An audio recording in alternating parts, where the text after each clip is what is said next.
Целосно се исцрпени средствата предвидени за субвенции за купување велосипед, а пристигнати се 3131 барање, информираат од град Скопје. Со ова исполнете условот за завршување на дел од јавниот повик, со што од денеска сите пристигнати барања на граѓаните до архивата на град Скопје нема да бидат примени.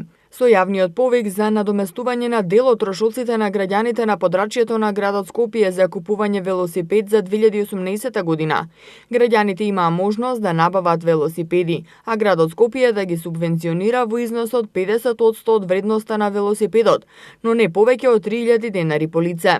Од град Скопје информираат дека вториот дел од јавниот повик наменет за субвенции за адаптирани велосипеди за лица со телесна инвалидност се уште е во тек и има средства за оваа намена. Градот Скопје ќе субвенционира 50% од вредноста на адаптираниот велосипед за лица со телесна инвалидност, но не повеќе од 90.000 денари по лице. Овој дел од повикот ќе биде активен се до исцрпување на средствата или до крајот на рокот на важење 31 август годинава.